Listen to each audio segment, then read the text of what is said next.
I am Raymond Posch, and welcome to the New Ways of Being podcast. I hope all of you are doing great. This is episode 10 already, and this is going to be kind of a progress report on what I've been learning since starting the New Ways of Being podcast. And after considering a bunch of different possible titles for today, I decided to call it The Power of Being Who We Truly Are. Because I think I'm learning that that is one of the most important things for us to know in our awakening and in our evolution and in our daily life as well. So, but in general, there are a number of different themes or sub-themes, I guess I could say, that I want to touch on in this episode, such as we are divine beings and we are awakening to that fact. And that's exactly what I'm pointing to in the title of knowing who we truly are. We are one wholeness, one life unfolding, and this is our world to create together. I think many of us are concerned about the state of the world and how we're going to make it a better place. And that's what I'm getting at there. Another one is being is more important than doing. I think many of you have an idea what that's about, but I'll be emphasizing that. Consciousness and creation go hand in hand. And here I'll just quickly stop and say, a long time ago in my spiritual exploration that I've talked about fairly often, I learned that the fundamental thing in the universe, the source of all in the universe, is pure consciousness, and it's one consciousness. And consciousness leads, I guess we could say it's the same thing as life, but it leads to creation. Something has to happen in order for anything to matter. So consciousness and creation go hand in hand. I've learned that awareness and energy are keys to knowing who we are and understanding ourselves, and to deal with physical and emotional things going on in our body. And heaven on earth is possible for us if we open and allow it. So those are some of the different things. And that last little phrase there I've really found is very significant, very important. Open and allow. That's the way we change, by opening and allowing ourselves to change. So let me dive in.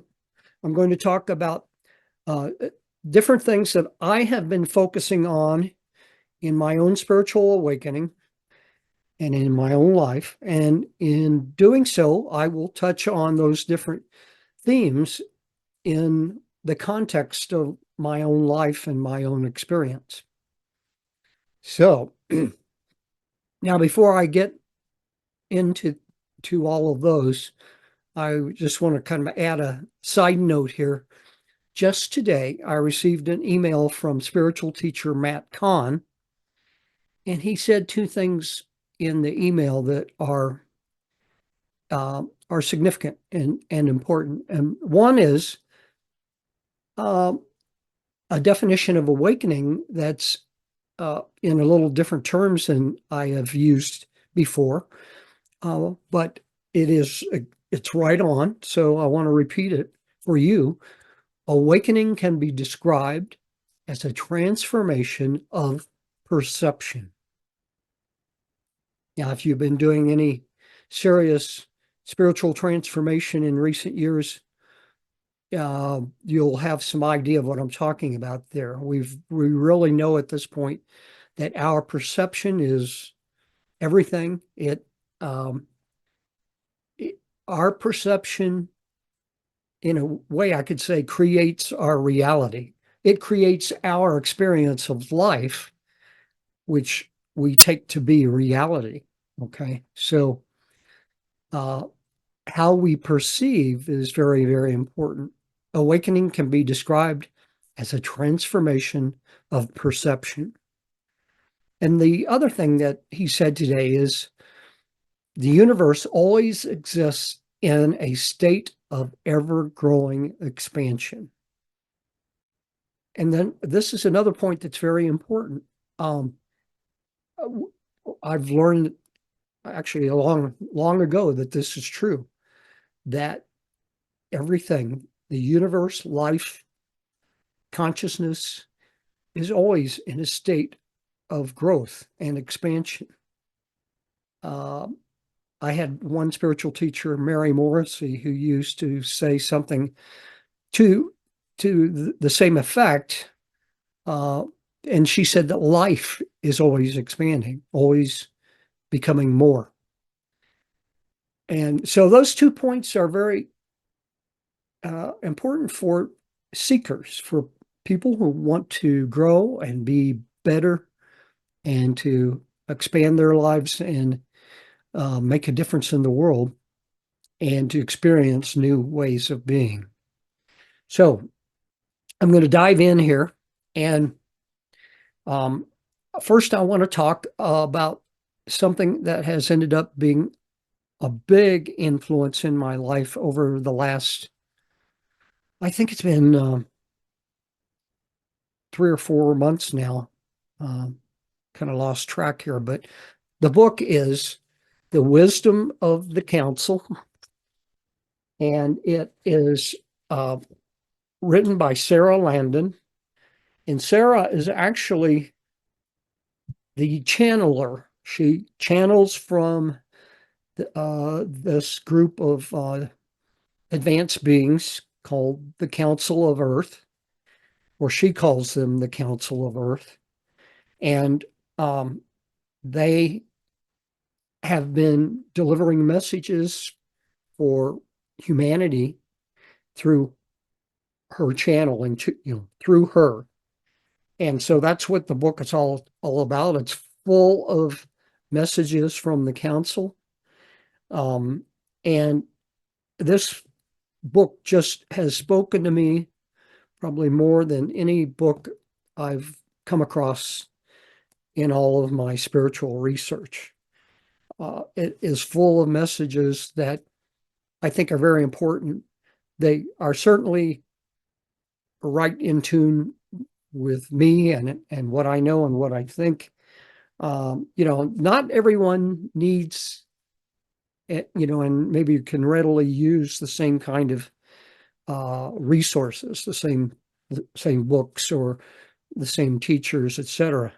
So, but this speaks to me very much, and it has been a very powerful learning experience for new ways of being. Now, one of the things that, and by the way, just backing up a moment. So I've read this book.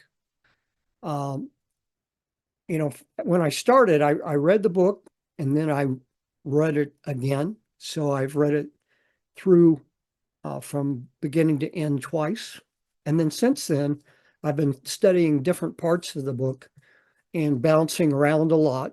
And, sometimes I go to something in the middle or something near the end, and then so I'll go to something back at the very beginning of the book. It's just full of wisdom, really, for all of us, but it may not speak to everyone.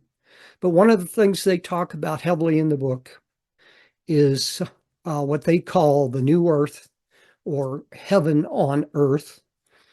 And those things are states of consciousness that we can evolve into, into higher consciousness, higher awareness, higher understanding, and change our experience of life individually, and maybe eventually change the whole world. But we're not going to change the whole world, at once.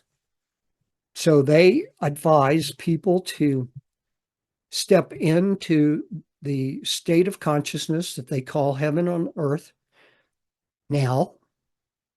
And that is something that is within us. It's an inside job. And we concentrate on that first, because that's the way that anything is created. It's first created within, and then can be created without in the external world. So that spoke to me. And right off the bat, I started stepping into that, into wanting to create that experience in myself now. So I've been working on this for several months. And the way that I do that, just let me go ahead and speak to how I do it, because this might be something that relates to you. Well, number one, in the book, they somewhere in the book, they make a statement that you are not what you want, rather you are who, or let me say it a different way. You don't get more of what you want, you get more of who you are. You get more of who you are. And I never heard that stated so succinctly and clearly before. And that has really spoken powerfully to me as well. But so when I am approaching this creating heaven on earth within myself, then I know that I must be heaven on earth, whatever I imagine that to be. Now, this is not something in the future. I want to create it within myself right now. And so I think of it in terms of a set of attributes or qualities to heaven on earth that are very important. One is, I am love, unconditional love for all things. I am the light. I am awareness, in other words, expanded awareness that helps me see reality as it is. I am peace. I am harmony. I am serenity. I am well-being in body, mind, and spirit. I am well-being in its fullest form. I am freedom. Freedom, especially to be myself. I am abundance. I have an abundant life. I am joy. And then I think about some other aspects. Like I want new ways of being to be successful. That is really speaking to people, serving people. I am of service. I am of service to the whole. As much as of as many people as I can serve and reach out to. And I want the fulfillment of that. I am fulfilled. And then, I expand on this as a vision in many other ways, like in relationship to my wife, into specifics of how I can imagine a day being. But so I kind of summarize that, though, in a sense, by saying I am life flowing with effortless ease and grace and bliss.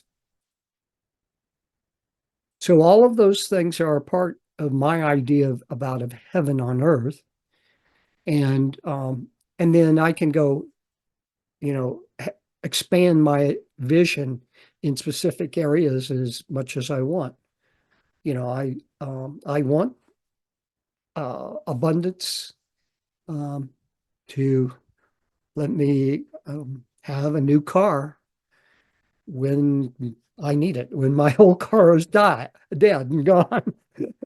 But I don't need to get into a whole lot of specifics, because, as you know, in manifestation, uh, being too specific is a limitation. So, um, so I have really been feeling into that. I feel heaven on earth in myself, in my body.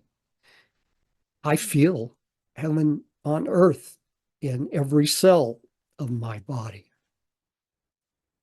And my cells are aligning to that mission. So, heaven on earth, or it could be called New Earth as well, some people call it that, is a state of consciousness that the council tells us is available to most people right now. It certainly is available to all people who have done some transformation work over the recent years, and are ready for it. Now, many people will not be ready to accept that idea of heaven on earth, or what it means. But this one is big for me. And one of the things that this has taught me is that being is very, very important. Being is more important than doing, as I said in the beginning, um, because as we step into the being, we begin automatically changing ourself. And the change must come within first, as I said. So as we step into the being, we are automatically also creating the experience of heaven on earth.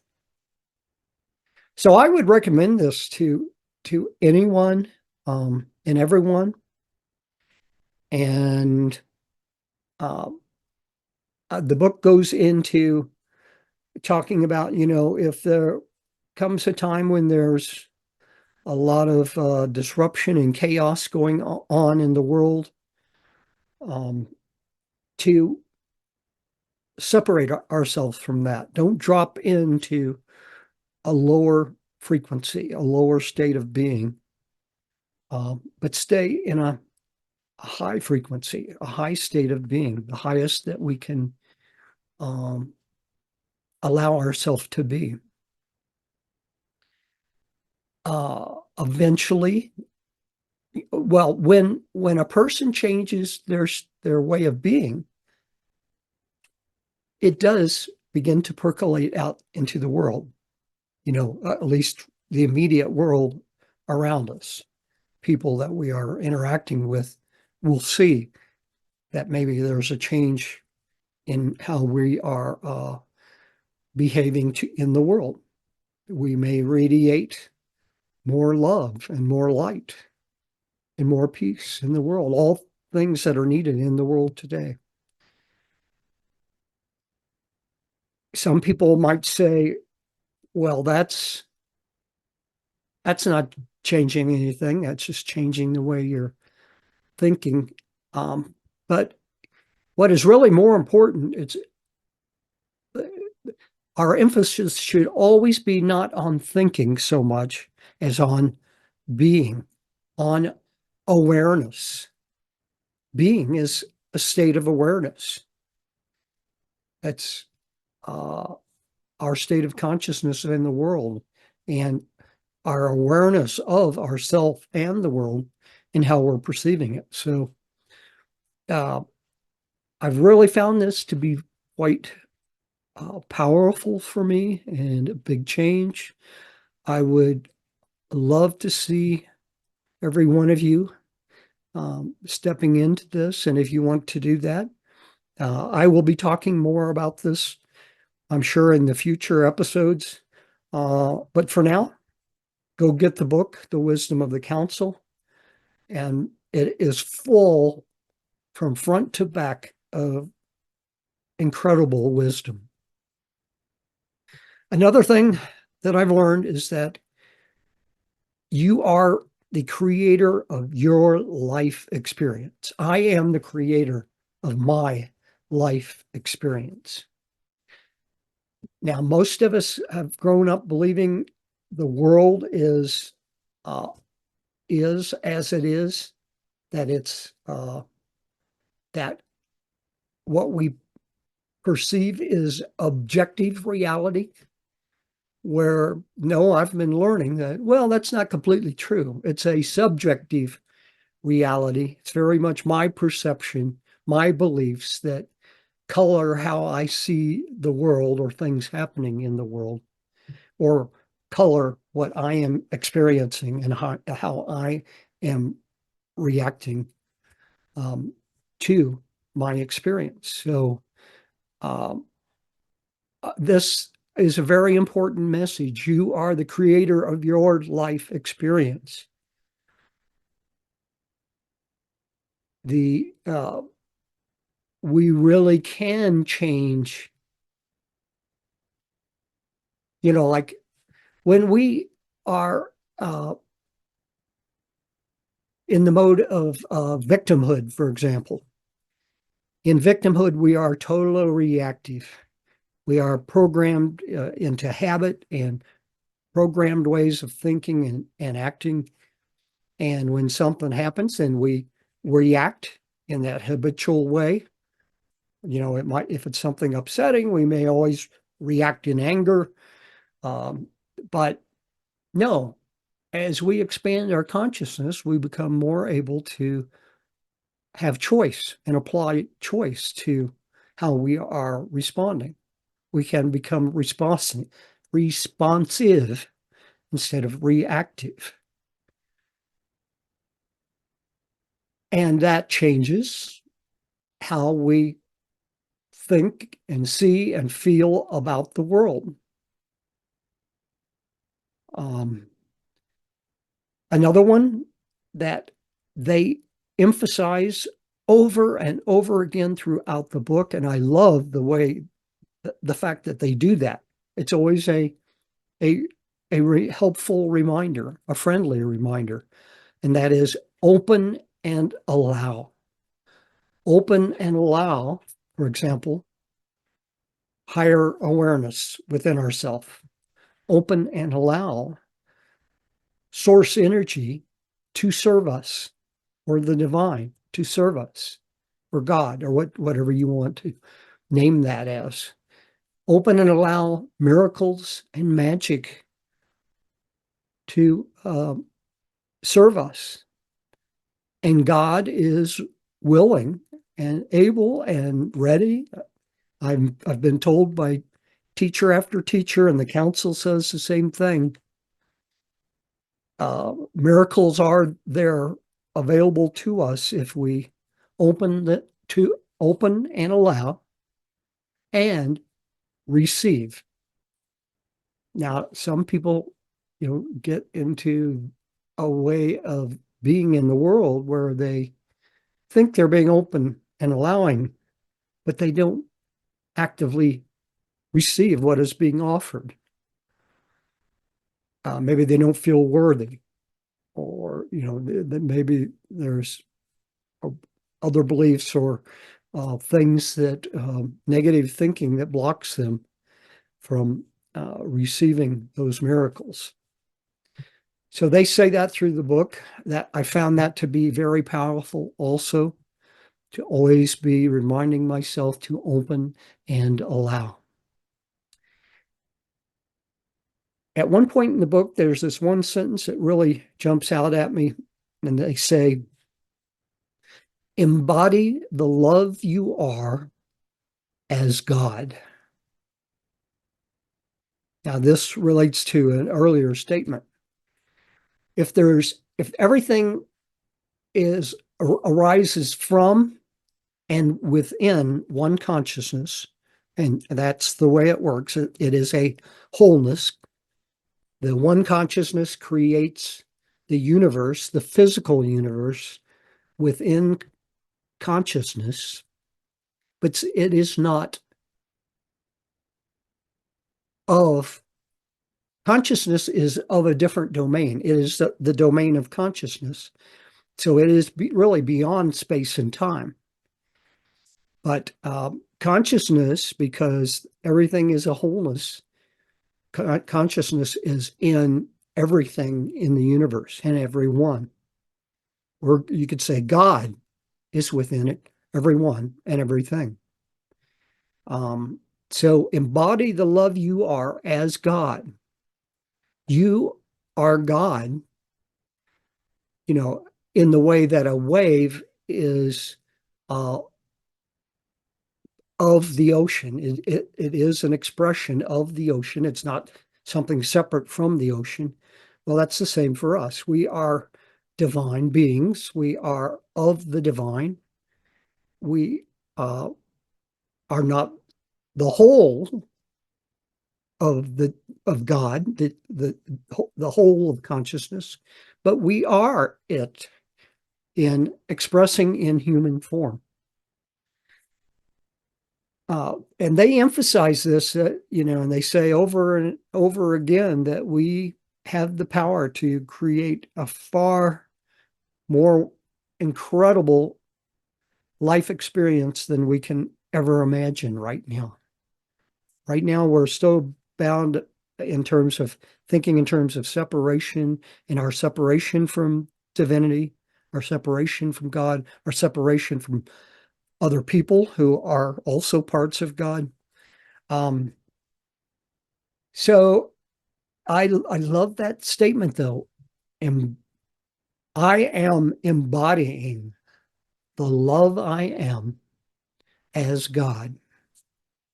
And what that does to add those last two words is to remind us that if we think in terms of God, we don't think of limitation or lack or unworthiness. No. So we are all of those things. We are worthy. We are powerful. We are capable. We just haven't learned how to live that yet, put it into expression in our lives. So that's what New Ways of Being podcast is about, by the way. That's important stuff. Now I want to read part of one page for you. This is something that I found to be incredibly powerful statements, and it's right up at the front of the book, really in the first chapter after the introduction. The chapter is called An Opening Message from the Council. So these are opening things they had to say. And so I'm just going to read a part of this. So I'm going to read 3 paragraphs. So bear with me here. This is all incredible. Your highest well-being is here for you now. An abundant, rich, prosperous life is your divine, inherent birthright. It is not something you force or demand. It is something that you allow through your joy, your creations, your expressions, your expansion. And when you fully allow yourself, all that you are, into the process of creation in every moment, the highest expression of you becomes manifest in physical form for you and for all to see. Wow, isn't that powerful? And I've been going back to this now a lot because I'm trying to absorb this, what I'm being told here, And for example, when you fully allow yourself, all that you are. And that's made me stop and think, okay, so if I'm applying this, all that I am in this process of expression and creation in the life I'm living, wow, I can kind of see the point here because I may allow certain parts of myself into that and not other parts. And I need to wake up to those other parts of myself. I need to know all of myself, not just part of myself. So I found this to be very powerful, but let me go on. You are endless. You are eternal. There is nothing, dear master, that could ever happen to your physical body or in your life circumstance that could ever threaten your infinite well-being. And by the way, when they say master, they say that the people who will be attracted to this book are people who have mastered manifestation and transformation of themselves to some level. Probably certainly not to the level that's possible, but to some level. So you, at some level, you are master of your life experience right now. Maybe you're just not told yourself that or become aware of that. Um, Everything is always happening for you. Whatever is going on right now in your life is simply an upgrade of your current operating systems. Whatever is going on in your body, in your relationships, in your financials, in your work, is taking you into new levels of health and well-being and creation.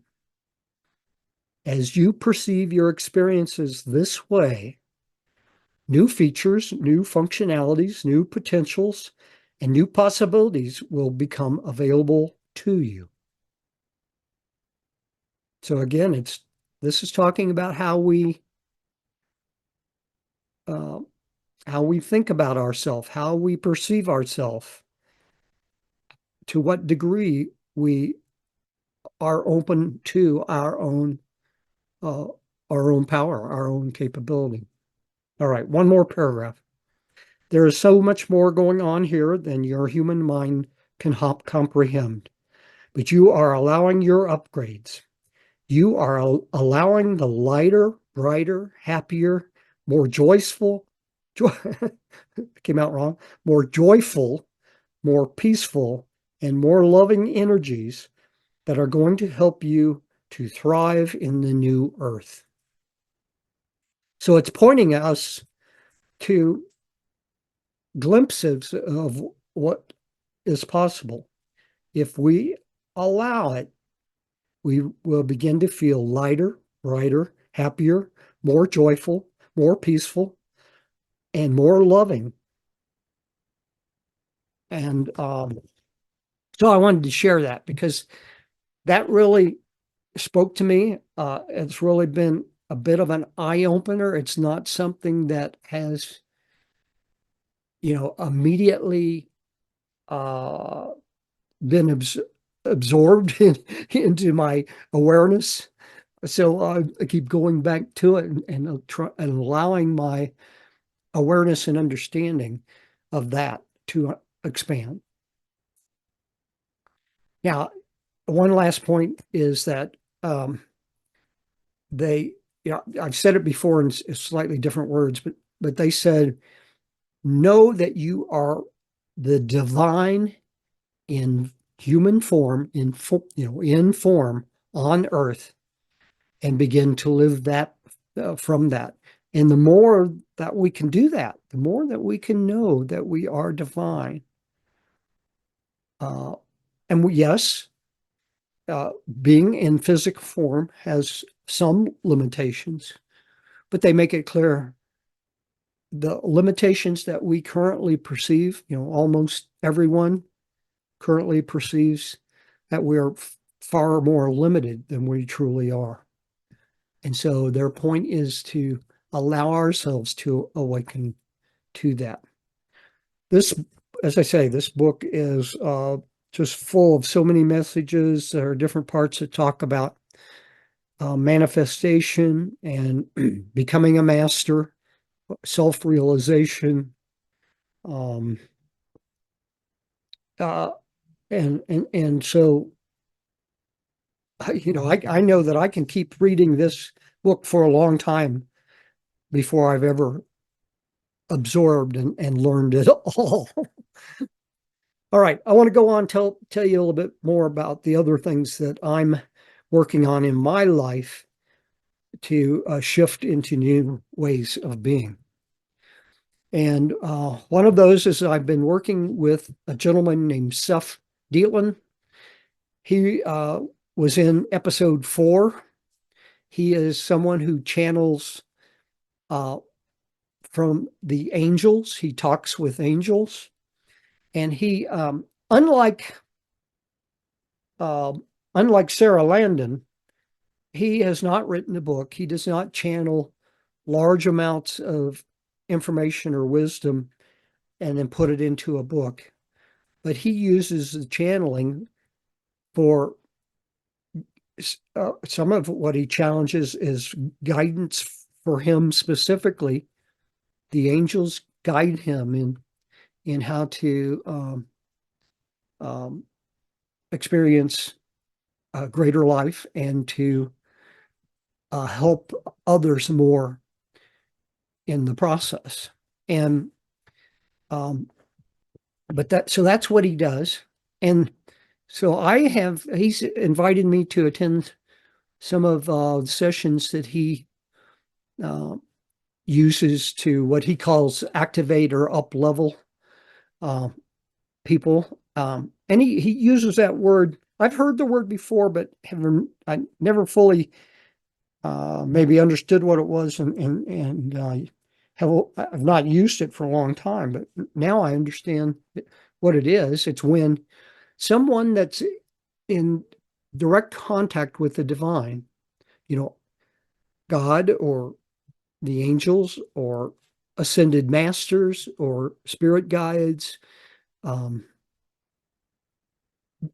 their messages can come through in a way that activates the receiver to shift in their awareness and understanding of that message, of what's being taught. And um, at any rate, so um, I've attended some sessions with Seth. I've not yet uh, taken him up on like any of his hypnosis sessions. I am taking a course that is a pre-recorded course that he offers that's called Dialogue with the Divine, learning to talk with angels or the divine.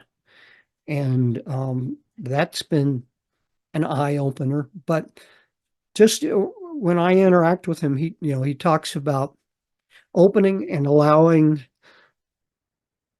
more love into ourselves and into our being, more awareness.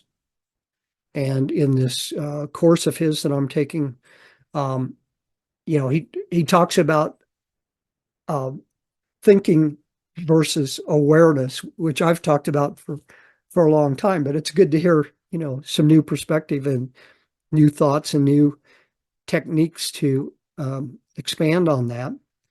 And so that's something that he's talked about. And he says, one of the things that happens is you stay more in awareness. That's more in your true self. You are, the core of your being is consciousness or awareness. Thinking and mind are not consciousness. They are tools. I've been saying this for years. And we can use those in very powerful ways. And we could not do without thinking. But so learning to shift into awareness more and like being more fully into the consciousness of love opens us more to awareness. And there are techniques for stepping into presence, which is the state of awareness. And he talks about that, that also connects us to the quantum field. The more fully that we can do that, the more that we connect to the quantum field, and that opens us to miracles. But one of the other things that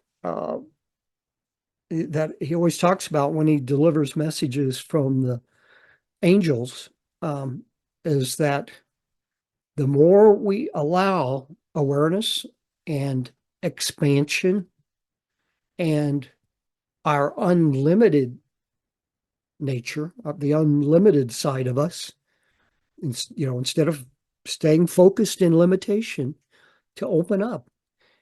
And one of the messages from the angels that I loved was that they say, as you do that, as you open and allow more and more, it's like having a larger container to receive into. Isn't that wonderful? Isn't that powerful? What a vivid picture that paints there. But we can't. Sometimes people don't allow themselves to receive because they have not opened up and have a bigger container to receive more. When you just have yourself defined like this, that's all you can receive. But if you go, oh, I'm going to step up to being, wanting expansion and abundance to come to me in much, much greater quantity or volume or whatever way you want to think about it. But so working with someone who is a channeler with the angels and who receives messages from the angels constantly. And for me, that, I've totally believe that that is true for him, that he is doing that. But I have never really been able to talk to angels. And I know I've always, I generally known that, well, that was my own self-limitation, that somehow I'm not opening to that. So since starting that course of his, I have had a incredible experience of opening to the angels and having a conversation with angels. And then after that, I've had other conversations as well. But that first big conversation where I asked a whole series of questions, and I loved the answers that I received. It's incredible. And so this kind of thing is available to us. It's a matter of learning and especially of opening and allowing. All right, I want to keep going here before we completely run out of time. Another thing that I've been doing is I had Joshua Bloom on an episode 7, and he is an energy healer, but he's also done all of this work in understanding how we can relate to the quantum field and how quantum principles work for us human beings. And so he's done incredible amount. I did an episode 8, which I expanded on this. I talked about a lot of what he has shared and taught through his book. His book is called The Ultimate Answer is Inside. And he really means inside of you, but it's also possibly inside the book. I've got to have a drink of water here just a moment. Okay. So he has something that he's developed called quantum energy transformation, which is a process of becoming more aware of the energy within us and of moving energy in our body. And one of the things that's a part of that process is he teaches people to put their attention on their lower spine, and that opens the root chakra.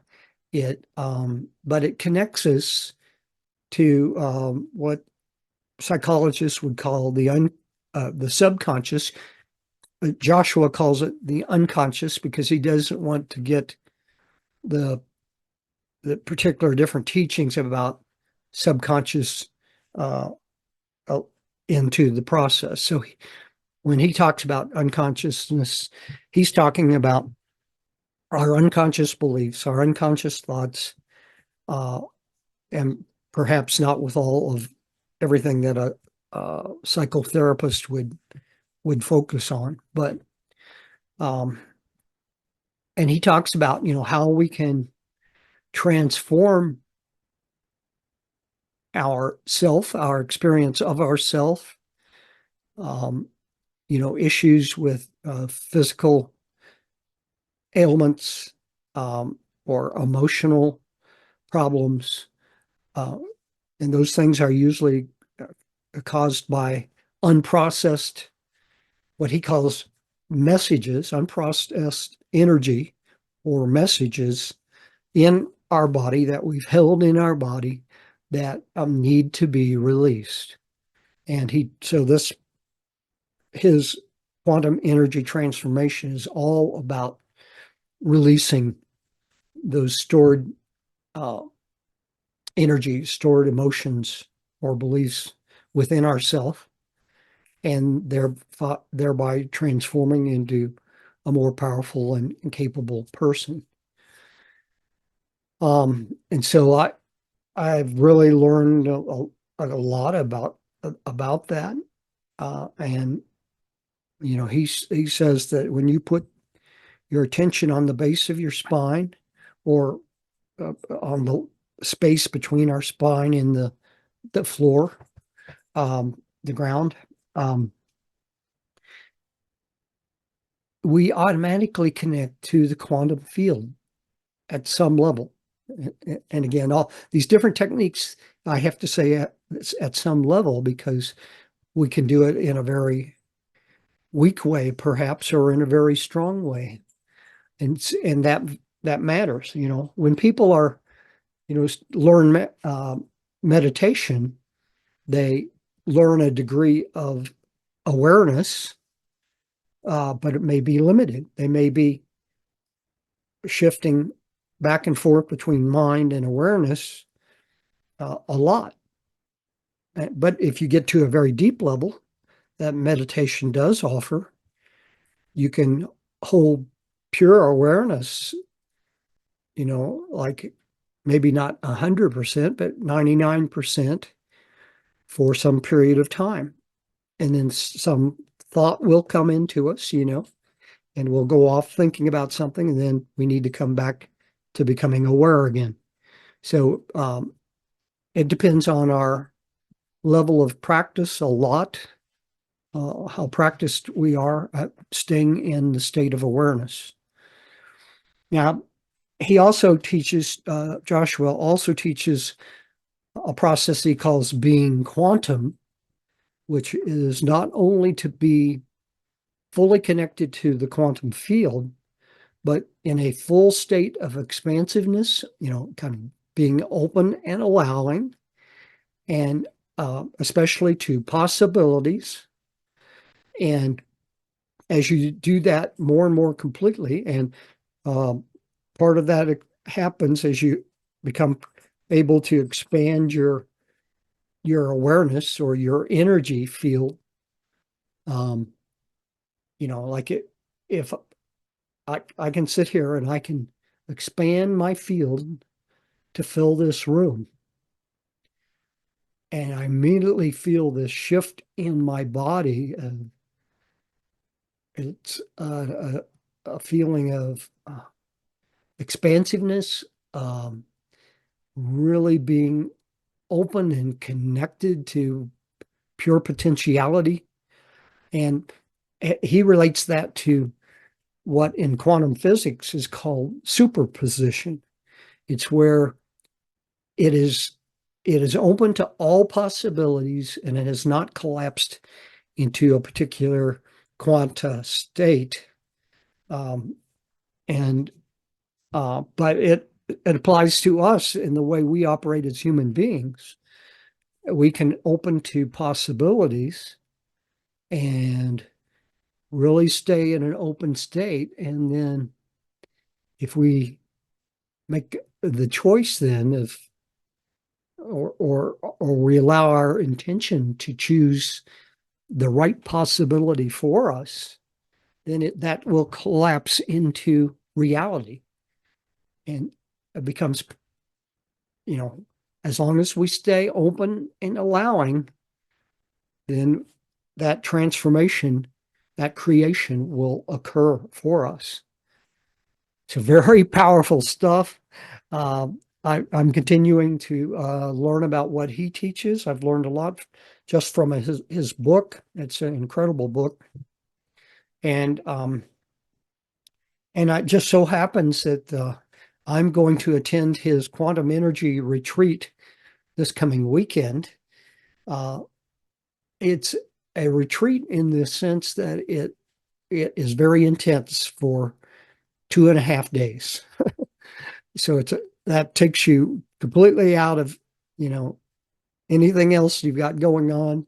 And I'm going to concentrate on learning all that he has to teach, um, uh, in that time frame. Now he's worked with lots of clients in doing doing healings through quantum energy, and what he's done is incredible, and he's proven all his ideas and theories about how quantum energy works or how it can work.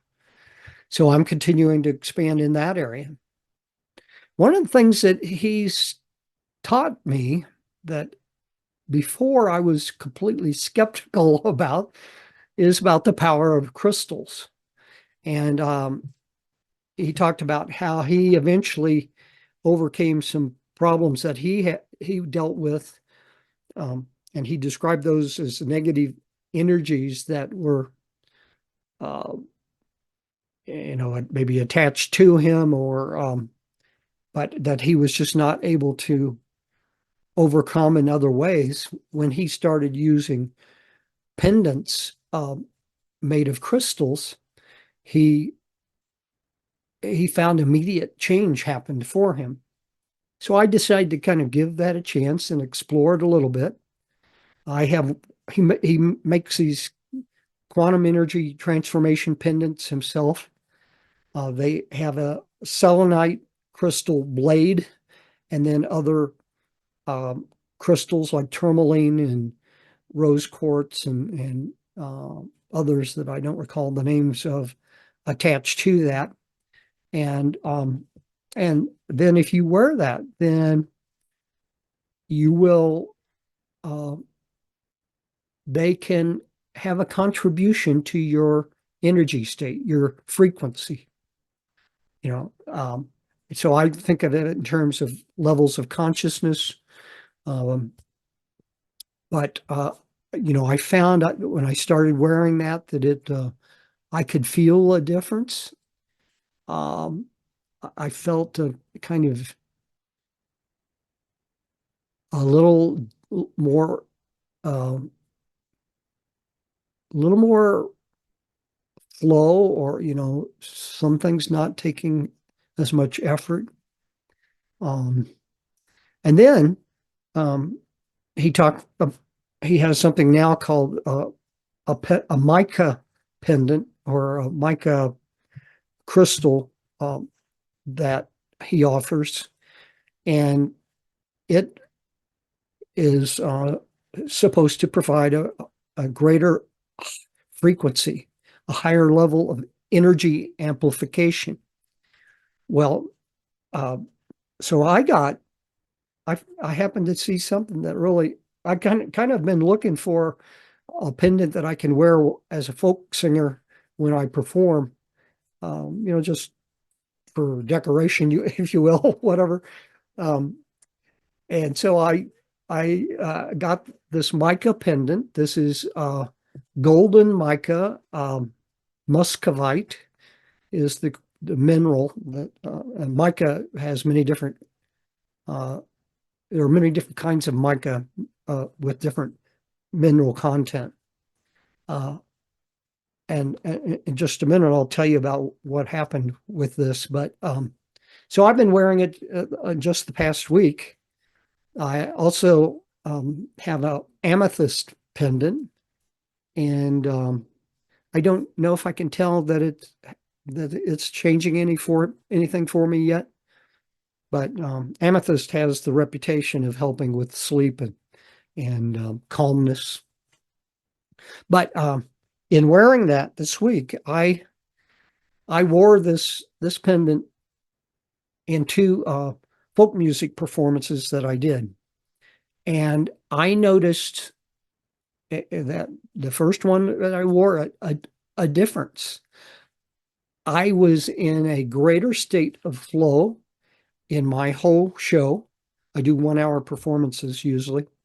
I play guitar and I sing folk songs and other and retro songs, a lot of old songs, and I like to interact with the audience, who are primarily seniors, and uh, wow, I just knew at the end of that performance that was one of the best performances I had ever given because I was in that state of flow more.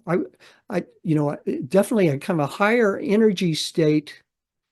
Maybe not so much physically, but definitely mentally or spiritually, or just in the how I'm feeling energy flowing through me. And um, and even I would say I could say that the divine, I was co-creating that performance with the divine. And the second one that I second day that I wore it, I did two performances in one afternoon, um, and I've been doing these for uh, going on 2 years now, and no matter what I do, and I learned that I always will need to take a break between the two performances. Um, I I would be pretty tired. Well, Friday when I did that, I think it was Friday, maybe it was Thursday. Um, wow, I was not tired after two performances. Again, that there was just a different experience that I was having in doing that. I was more in flow. I was, not having to put out quite the effort, I guess, and just noticeable experience. So I think this has something to do with it, and I love it. And at this point, I believe that works. All right, I've got to wrap up here, and I'm going to run out of time. I see. Um, the other thing my last episode, episode 9, was with Swami Nityananda, and she's a spiritual teacher and head of a yoga-based community back in Baltimore, and but she has this presence that is incredible. So I had her on my show, and I had her on my show a year ago as well. But she teaches to to be in the state of awakeness, to open and allow awakeness, which is the divine within us, to show in the world, to be in the world. And I just love being with her because I immediately feel very activated in terms of aliveness and awakeness and joy. And so I'm absorbing as much of that as I can. And in that episode, we talked about heaven on earth, and I told her I was working on creating heaven on earth within myself. And she emphasized open and allow. Heaven on earth is within every person. We simply have to learn to allow that heaven, that divinity, to be expressed through us. And so I've learned that the divine is total love, light, awareness, joy, heaven, um, much, much more. But it is who we truly are. That is who we truly are. So it is within us. So we simply need to open and allow it to work with us and through us. Um, and so the more we allow it, the more it will express through us and as us. Uh, People might begin to notice that, that you are a source of love. They may feel love more in your presence. You may radiate light more, and it can show up in similar ways. But light is generally connected to awareness. So it may open uh, people that you interact with more to awareness in themselves. And certainly, if you express joy, that's something that's very visible and very noticeable. And really, I find it incredible. And I want to allow joy to express through me more and more. I've actually done a little bit more and a few other things that I don't have time to talk about now. One is the books, writing and teaching of Deepak Chopra. And he emphasizes consciousness, wholeness, and now with this new book that's out, The Quantum Body, of how that can change our health. And then there's a book called Awaken the Species, which is Conversations with God, Book 4, channeled through Neil Donald Walsh. And that book is very powerful because it comes directly from God. And some of the messages that are in that book are very powerful. Such as we are whole, complete, and perfect as we are.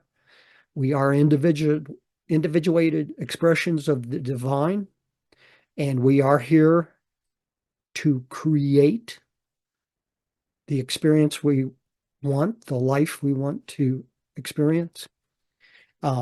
Awakening is not about changing who we are. It's about changing how we think about ourselves.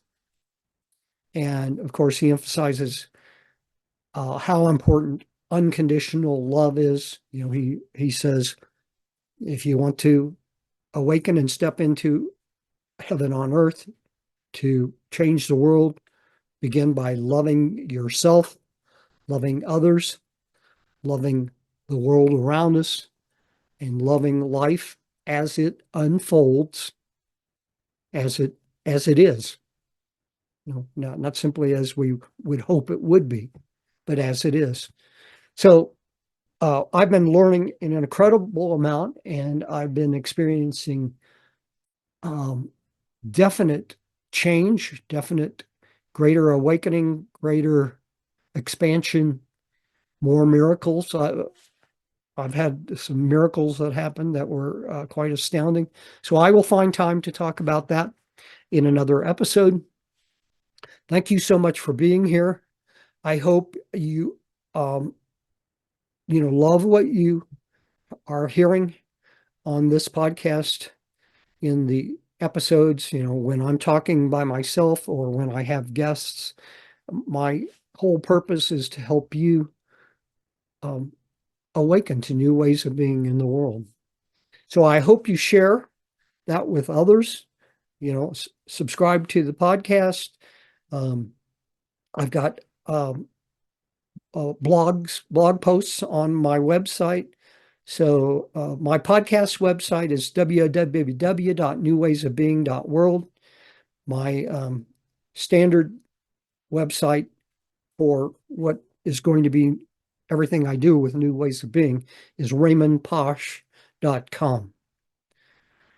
So I want to remind you, awaken to your true divine self, open and allow that divine self to express through you and as you. You will find it to be an amazing experience. It will change your life. So you step up to opening and allowing, and you have a great day and a great life.